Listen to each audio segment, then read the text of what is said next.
สวัสดีค่ะวันนี้มาพบกับแนนในรายการ Food Travel พารวยทำง่ายขายดีไม่มีเอาท์วันนี้แนนก็มีเมนูขนมโตเกียวมาฝากกันค่ะเป็นขนมโตเกียวไส้หวานนะคะสำหรับเมนูนี้อาจจะเห็นทั่วไปที่เป็นแบบไส้ครีมไส้ชาเขียวใช่ไหมแต่วันนี้เราจะแบบเปลี่ยนให้ต่างออกไปแต่ก็ยังคงเป็นแป้งนั้นอยู่ถ้าใครสนใจเดี๋ยวเราไปดูวัตถุดิบแล้วก็ขั้นตอนในการทำกันเลยค่ะเรามาดูวัตถุดิบในการทำขนมโตเกียวไส้หวานกันค่ะเริ่มด้วยนี่เลยค่ะแป้งสาลีอเนกประสงค์นมจืดน้ำตาลทรายไข่ไก่เนยละลายผงฟูเกลือกลิ่นวานิลลากล้วยหอมนูเทลล่าฝอยทองค่ะเดี๋ยวเราไปดูขั้นตอนในการทำกันเลยค่ะ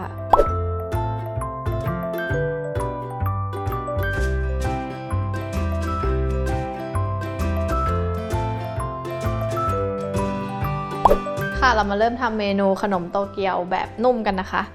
อันนี้ก็เริ่มด้วยนี้เลยค่ะเป็นแป้งสาลีอเนกประสงค์นะคะร่อนแป้งก่อนเพื่อไม่ให้แป้งของเราเป็นเม็ด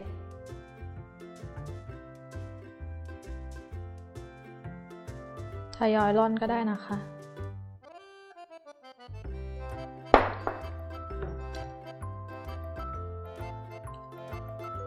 เดี๋ยวต้องรอดูตอนที่ร่อนเสร็จมันจะมีเศษผงอยู่แล้วก็แป้งเป็นเม็ดๆนะคะ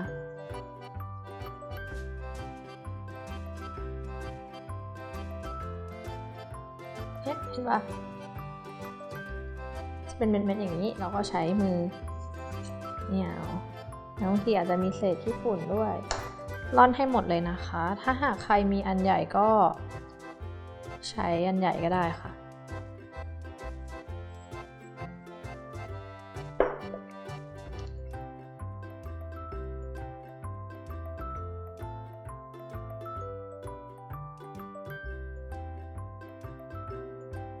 แล้วก็ใส่ผงฟูลงไปร่อนด้วยเลยก็ได้ค่ะเป็นของแห้งเหมือนกัน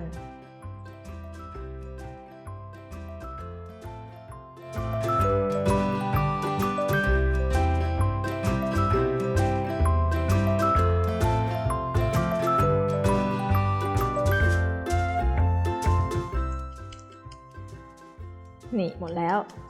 ก็จะเหมือนเดิมว่าจะเห็นมีเป็นแป้งเป็นเม็ดๆแล้วก็มีเศษที่ผงหน่อย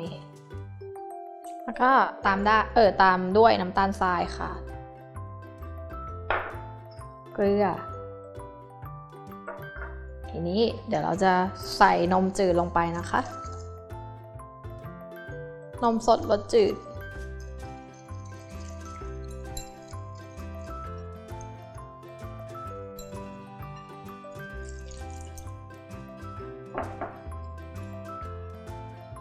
เดี๋ยวเราจะตามด้วยไข่ไก่ค่ะ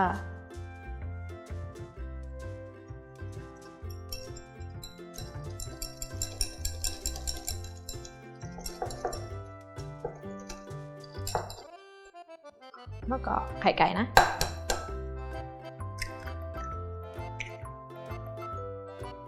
กลิ่นวานิลลาค่ะ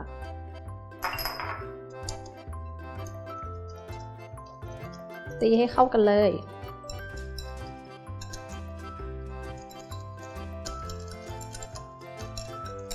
เดี๋ยวเราต้องเอาไปกรองหน่อยนะ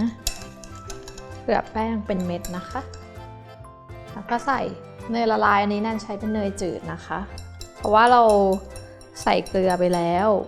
ใช้เนยจืดก็พอแต่ถ้าหากใครซื้อผิดมาเป็นเนยเค็มใช่ป่ะเราก็ลดเกลือหน่อยก็ได้ค่ะเพราะว่าเดี๋ยวมันจะเค็มเกินไปทีนี้ก็ตีให้เข้ากันเหมือนเดิมแล้วก็เดี๋ยวนั้นจะนำไปกรองด้วยกระชอนนะคะแล้วก็พักแป้งทิ้งไว้ประมาณ1 ชั่วโมงแล้วค่อยเอามาทำต่อค่ะ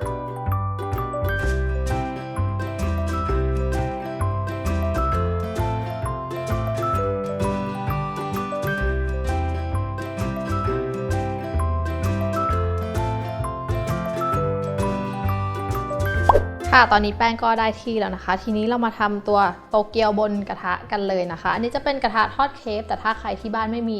ใช้เป็นตัวไอ้นี่ก็ได้นะคะเป็นตัวเทฟลอนธรรมดาหรือว่าถ้าไปขายเราก็ต้องซื้อเตาอยู่แล้วใช่ไหมก็ทำบนเตาแบบนั้นเลย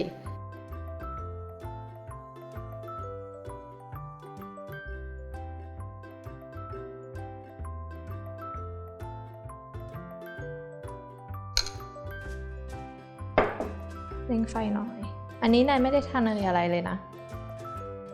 เพราะว่าในตัวนี้มันมีเนยอยู่แล้วเดี๋ยวมันก็จะร่อนออกมาเองขอลองแอบเปิดดูนิดนึงสียังไม่สวยเดี๋ยวพอมันเริ่มสุกอ่ะข้างบนเนี่ยมันจะแห้งกว่านี้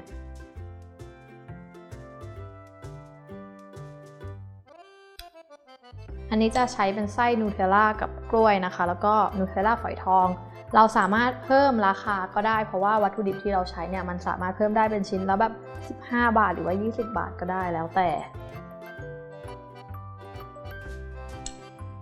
แล้วก็วางกล้วยเป็นกล้วยหอมนะคะ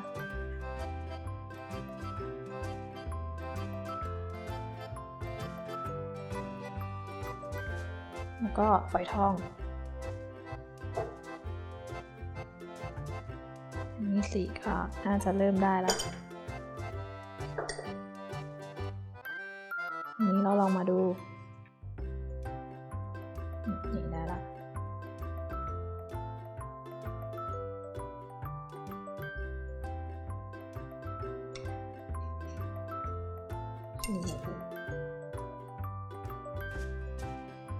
อันนี้แป้งอาจจะดูเหมือนไม่ค่อยฟูเพราะว่าเมื่อกี้เตาเราน่าจะยังไม่ค่อยร้อนนะคะ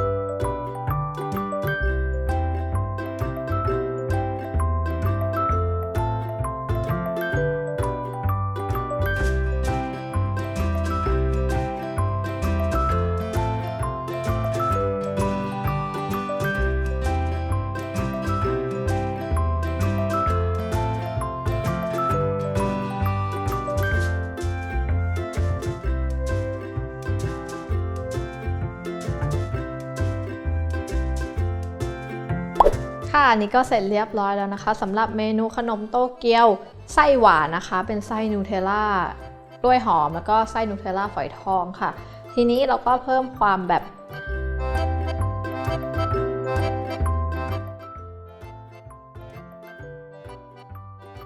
ตอนเสิร์ฟให้ลูกค้าก็โรยไอซิ่งโรยโกโก้หน่อยก็ได้ค่ะเพิ่มราคาหรือไม่เราก็จัดเป็นเซตแบบ4 ชิ้นร้อย5 ชิ้นร้อยไปเลยก็ได้ค่ะ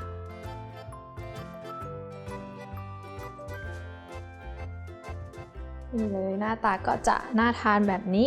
นี่เลยค่ะถ้าหากใครอยากลองทำเมนูพารวยแบบนี้นะคะก็สามารถเข้าไปดูได้ที่เว็บไซต์ของเราค่ะที่ foodtravel.tv นะคะเมนูทำง่ายขายดีไม่มีเอาด้วยค่ะสำหรับวันนี้แนนไปก่อนนะคะสวัสดีค่ะ